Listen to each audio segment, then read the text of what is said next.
नमस्कार, हमारे चैनल में आपका स्वागत है। मैं हूं रामचंद्र मौर्य। साथियों, 5 राज्यों के चुनाव नज़दीक हैं। अक्टूबर के फर्स्ट वीक से लेकर के सेकंड वीक तक कई राज्यों में चुनाव आयोग की अधिसूचना जारी हो जाएगी। अधिसूचना जारी होने के पहले विभिन्न राजनीतिक पार्टियों में जिस तरह से घमासान छिड़ा हुआ है और जिस तरह से एक दूसरे पर आरोप प्रत्यारोप का दौर शुरू हो गया है, उससे यही लगता है कि हेट स्पीच, सांप्रदायिक जहर और घिनौनी कारतूतों के तहत चुनाव को जीतने की कोशिश की जाएगी। भारतीय जनता पार्टी जिस तरह से मुसलमानों के खिलाफ बयानबाजी करती रही है और अब फिर से शुरू कर चुकी है, नए संसद भवन से शुरू कर चुकी है, और जिस रूप में उसकी शुरुआत, नए संसद भवन की शुरुआत गालियों से हुई है, तो नए संसद भवन का भविष्य क्या होगा, आज इस पर बहस छिड़ी हुई है। लेकिन बहस न सिर्फ संसद के भविष्य को लेकर के है, बल्कि प्रधानमंत्री नरेंद्र मोदी, बीजेपी और एनडीए के भविष्य को लेकर के भी बहस छिड़ी हुई है कि जिस तरह से 5 राज्यों में जो चुनाव होने जा रहे हैं, मिजोरम, मध्य प्रदेश, छत्तीसगढ़, राजस्थान और तेलंगाना, इनमें 5 राज्यों में अनुमान है भारतीय जनता पार्टी की हार होने जा रही है। राजस्थान में और मिजोरम में कहा जा रहा है कि टक्कर होगी, कड़ी टक्कर होगी। बाकी राज्यों में एक तरफा जीत सुनिश्चित है। मध्य प्रदेश में भारतीय जनता पार्टी की जो स्थिति है और जिस तरह से भारतीय जनता पार्टी के अंदर सिर फुटौल है, उमा भारती का बयान कुछ और आ रहा है ओबीसी, एससी, एसटी को लेकर के।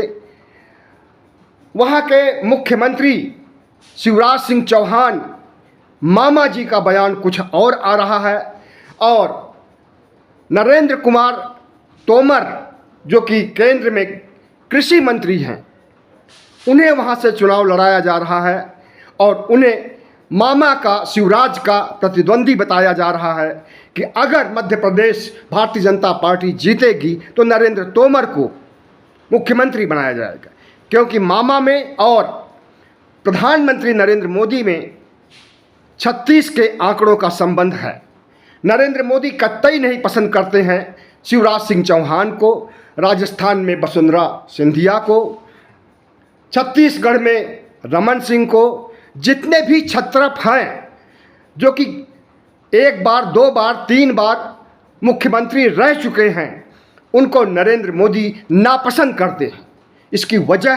इसकी वजह सीधी सी है कि नरेंद्र मोदी खुद 3 टर्म तक बिहार के गुजरात के मुख्यमंत्री रहे हैं और उसके बाद उन्होंने केंद्र पर दावा ठोका है अपने गुरु लाल कृष्ण आडवाणी के खिलाफ। और जिस तरह से उन्होंने दावा ठोका था, मोदी जी को अनुमान है कि कहीं ऐसा न हो कि हमारी ही तरह, हमारे ही डबल इंजन की सरकार का कोई मुख्यमंत्री आकर के हमारे खिलाफ कोई दावा ठोके और हमें आडवाणी की तरह पदच्युत करके, आडवाणी की तरह मार्गदर्शन मंडल में भेज करके और वो राज करने लगे। यही डर सता रहा है प्रधानमंत्री नरेंद्र मोदी को। इसलिए जितने भी छत्रप हैं, राजस्थान में वसुंधरा राजे उनकी दुश्मन बन चुकी हैं, रमन सिंह छत्तीसगढ़ में, शिवराज सिंह चौहान मध्य प्रदेश में, जितने भी भारतीय जनता पार्टी के शासित राज्य हैं, डबल इंजन के राज्य हैं, हर जगह से नरेंद्र मोदी को खतरा ही खतरा दिखता है। अपनी कुर्सी बचाने की कोशिश करते हैं। तो भारतीय जनता पार्टी की अगर बड़ी हार इन आसन्न चुनाव में होने जा रही है, तो उसकी सबसे बड़ी वजह भारतीय जनता पार्टी के अंदर घमासान है। भारतीय जनता पार्टी कभी अनुशासन के लिए जानी जाती थी, कभी अनुशासन कूट कूट करके भरा था बीजेपी के नेताओं में, लेकिन वो अनुशासन अब कहीं लुप्त हो गया है। और जिस तरह से मध्य प्रदेश में उमा भारती तल्ख तेवर अपना रही हैं और ओबीसी आरक्षण की बात कर रही हैं, महिला आरक्षण में ओबीसी महिलाओं की भागीदारी की बात कर रही हैं और बीजेपी के खिलाफ कार्रवाई कर रही हैं, बीजेपी के खिलाफ सभा सम्मेलन कर रही हैं और बीजेपी के खिलाफ जहर उगल रही हैं, उससे यही लगता है कि पिछड़ों का वोट एक मुश्त कांग्रेस को शिफ्ट होने जा रहा है। और जहां तक आदिवासी वोट की बात है, तो आदिवासियों के ऊपर अगर भाजपाई लोग पेशाब करेंगे, दलितों को मैला खिलाएंगे, तो क्या इन्हें कोई वोट देगा? कतई नहीं वोट देगा। इस बार भारतीय जनता पार्टी की बहुत बड़ी हार होने जा रही है। भ्रष्टाचार की वजह से कर्नाटक में सिर्फ 40% भ्रष्टाचार की बात कही थी, कांग्रेस ने मजबूती के साथ उठाया था और वहां पर भारतीय जनता पार्टी की बुरी तरह से हार हुई। यहां पर तो 50% आरक्षण की बात कांग्रेस ने उठाई है और इसे साबित भी कर दिया है जनता के बीच में कि शिवराज सिंह चौहान की सरकार व्यापम से लेकर के पटवारी घोटाले तक इसका एक अनवरत सिलसिला है और इसने मध्य प्रदेश को खोखला कर दिया है आर्थिक रूप से। मध्य प्रदेश के ऊपर जितना कर्ज चढ़ गया है उसकी भरपाई कैसे होगी कोई नहीं कह सकता इस बारे में। तो मध्य प्रदेश में अभी दूसरी लिस्ट जारी की गई है जिसमें 39 लोक विधानसभा सीटों के लिए प्रत्याशियों के नाम तय किए गए हैं। इसमें 7-8 से अधिक केंद्रीय मंत्रियों के नाम हैं। इन केंद्रीय मंत्रियों को मंत्रिमंडल से हटा करके चुनाव लड़ाया जा रहा है। अगर ये जीत जाएंगे तब तो विधायक बनेंगे। नरेंद्र सिंह तोमर के बारे में तो उम्मीद है कि उन्हें शिवराज सिंह चौहान का विकल्प बनाने के लिए खड़ा किया गया है और उन्हें भावी मुख्यमंत्री के रूप में मध्य प्रदेश में देखा जा रहा है। लेकिन बाकी जितने मंत्रियों को उतारा गया है, सांसदों को उतारा गया है, अपनी सांसदी छोड़ करके विधायकी का चुनाव लड़ने जा रहे हैं। मतलब प्रमोशन से डिमोशन किया जा रहा है। लोग विधानसभा चुनाव जीतने के बाद लोकसभा चुनाव जीतना चाहते हैं, मेंबर ऑफ पार्लियामेंट बनना चाहते हैं, लेकिन मोदी का चाबुक चला तो मेंबर ऑफ पार्लियामेंट से एमएलए बनने के लिए विधायक सांसदों को और मंत्रियों को भेजा जा रहा है। इसे क्या कहा जाएगा? प्रधानमंत्री को हार का डर सता रहा है। अगर कद्दावर नेता, अगर सांसद विधायक का चुनाव लड़ने जाएंगे तो मजबूती से लड़ेंगे। बड़े हैं, कद्दावर हैं, इनका जनाधार है और इसका असर अगर 8 सीटों पर कोई सांसद लड़ता है तो उसके आसपास जो सीटें हैं उस पर भी असर जाएगा। ऐसी सोच है प्रधानमंत्री नरेंद्र मोदी की। लेकिन जब जहाज डूबने लगती है, डूबने के कगार पर खड़ी होती है, मनुष्य वेंटिलेटर पर चला जाता है तो उसकी बचने की संभावना बहुत कम होती है। आईसीयू में रहता है तो बचने की संभावना 90% तक होती है। लेकिन अगर वेंटिलेटर पर चला गया तो निश्चित रूप से उसकी मौत होना तय है। वेंटिलेटर से लौट करके 1% मरीज भी अभी तक नहीं आ सके हैं। तो आज भारतीय जनता पार्टी 5 राज्यों में वेंटिलेटर पर है। वेंटिलेटर पर पहुंचने के बाद अगर उन्हें जिंदा करने, अधमरे हो चुके हैं और अधमरे को जिंदा करने के लिए अगर कोशिश की जाए तो वो कोशिश कामयाब नहीं होती है। वेंटिलेटर से लौट करके कोई नहीं आता है। तो प्रधानमंत्री नरेंद्र मोदी का यह प्रयास कि वह सांसदों को, मंत्रियों को भेज करके चुनाव जीत लेंगे तो बहुत मुश्किल लगता है। मुश्किल ही नहीं, असंभव लगता है। प्रधानमंत्री नरेंद्र मोदी कभी एक नेता के रूप में थे जिनके नाम से भारतीय जनता पार्टी के नेता भी थर थर कांपते थे, यहां तक कि विपक्ष भी थर थर कांपता था। लेकिन अब भारतीय जनता पार्टी के अंदर बगावत हो रही है। मध्य प्रदेश में बगावत हो चुकी है। मध्य प्रदेश में 50 से अधिक नेता जो भारतीय जनता पार्टी के हैं, छुटभइये नहीं, मध्यम स्तरीय नेता, वो सब कांग्रेस में शामिल हो चुके हैं। जो हालत 2018 में भारतीय जनता पार्टी की थी, चुनाव लड़ने के लिए कांग्रेस के लोगों को तोड़ती थी, या उसके पहले जो भारतीय जनता पार्टी की स्थिति थी, जितनी मजबूती उसमें थी कि कांग्रेस के लोग चुनाव जीतने के लिए भारतीय जनता पार्टी में शामिल हुआ करते थे, आज भारतीय जनता पार्टी की कांग्रेस जैसी स्थिति हो गई है, पिछली कांग्रेस जैसी स्थिति हो गई है, और कांग्रेस की स्थिति भारतीय जनता पार्टी की तरह मजबूत हो गई है। इसे यूं भी समझा जा सकता है कि 2013 में जिस तरह से नरेंद्र मोदी एक ताकतवर, भ्रष्टाचार विरोधी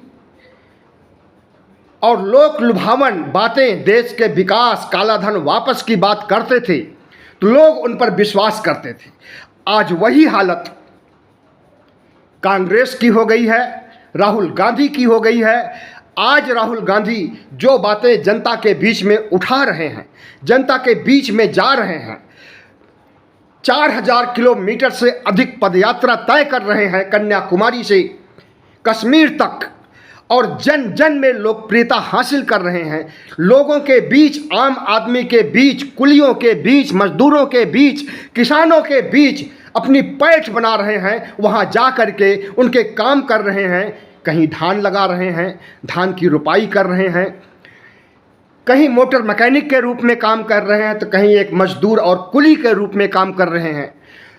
तो राहुल गांधी का जननायक की छवि आ गई है उनमें, और हमें तो लगता है कि 2014 में जो नरेंद्र मोदी की स्थिति थी, उससे भी अधिक मजबूत स्थिति में राहुल गांधी आ चुके हैं, नरेंद्र मोदी को टक्कर देने के लिए, भारतीय जनता पार्टी को हराने के लिए।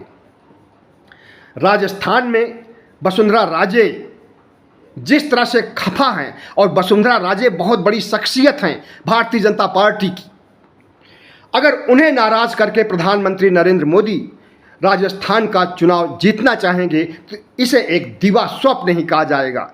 इसे कहा जाएगा कि प्रधानमंत्री की बहुत बड़ी भूल होगी राजस्थान का परिणाम आने पर, यही माना जाएगा, और इसका ठेकरा फोड़ा जाएगा वहाँ के नेताओं, छोटे नेताओं के ऊपर कि हार की वजह यहाँ के नेता हैं। अगर जीत होगी तो प्रधानमंत्री नरेंद्र मोदी की वाहवाही होगी, अगर हार होगी तो वहाँ के लोकल नेताओं की और वसुंधरा राजे की छीछा लेदर होगी।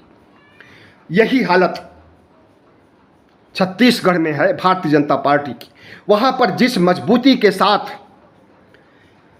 भूपेश बघेल भारतीय जनता पार्टी को घेर रहे हैं और जनता को राहत दे रहे हैं, जनता के बीच उन्होंने काम किया है, आदिवासियों के हित के लिए, आदिवासियों के विकास के लिए, आदिवासियों की माली हालत सुधारने के लिए जो काम किया है, ऐसा काम आज तक कोई सरकार नहीं कर सकी है। तो इसका फ़ायदा उन्हें मिलने वाला है, और भारतीय जनता पार्टी अगर सोचती है कि वहाँ पर उसे सरकार बनाने में कोई दिक्कत नहीं आने वाली है, तो यह उसका एक दिवा स्वप्न है। निश्चित रूप से छत्तीसगढ़ भी हार रही है, राजस्थान भी हार रही है, मध्य प्रदेश तो हारना निश्चित है कि वहाँ पर संकेत मिल रहे हैं, और जितने भी सर्वे आ रहे हैं सभी सर्वे चीख चीख करके कह रहे हैं कि भारतीय जनता पार्टी की हार 2023 के तमाम राज्यों में, 5 राज्यों में होने जा रही है, और कांग्रेस की बड़ी जीत होने जा रही है। और अभी तो ये सेमीफाइनल है, और 2024 का जब फाइनल इलेक्शन लोकसभा चुनाव आएगा तो उसमें भी इंडिया की फतह होगी। यही वजह है कि प्रधानमंत्री नरेंद्र मोदी डरे हुए हैं और चुनाव प्रचार के लिए संघ प्रमुख मोहन भागवत तक का इस्तेमाल करने लगे हैं। आज तक मोहन भागवत को चुनाव प्रचार करते हुए कभी नहीं देखा गया है। लेकिन लोकसभा चुनाव 2024 की हार को नज़दीक देख करके मोहन भागवत भी देश भर में घूम घूम करके चुनाव प्रचार कर रहे हैं और सांप्रदायिक बयान दे रहे हैं, धर्मांतरण के खिलाफ बयान दे रहे हैं, लव जिहाद के खिलाफ बयान दे रहे हैं। और जो मोहन भागवत कभी कहते थे कि हर हिंदू में का डीएनए, मुसलमान का डीएनए एक है, हर धर्मावलंबियों का डीएनए एक है, हिंदू, मुस्लिम, सिख, ईसाई, बौद्ध, जैन सबका डीएनए एक है। आज वही मोहन भागवत धर्मांतरण पर बयान दे रहे हैं, आज वही मोहन भागवत हिंदू मुस्लिम कर रहे हैं, आज वही मोहन भागवत सांप्रदायिक जुनून खड़ा करके राम मंदिर का जुनून खड़ा करके राम मंदिर में होने वाले मूर्तियों की प्राण प्रतिष्ठा को लेकर के, होने वाले उद्घाटन को लेकर के अगर वो कट्टर नेता उत्तर प्रदेश के मुख्यमंत्री योगी आदित्यनाथ से मिल रहे हैं तो इससे क्या संदेश जा रहा है कि संघ प्रमुख भागवत की भी विचारधारा कट्टर हो गई है। जो कभी एक उदारवादी सामाजिक संगठन के प्रमुख होने के रूप में जाने जाते थे, वह अब सांप्रदायिक जुनून पैदा करने वाले कट्टर हिंदू की तरह सामने उतर चुके हैं। बहुत बहुत धन्यवाद। हमारे चैनल को सब्सक्राइब कीजिएगा, लाइक कीजिएगा और शेयर कीजिएगा ताकि हमारी आवाज़ 95 करोड़ मतदाताओं तक पहुंच सके।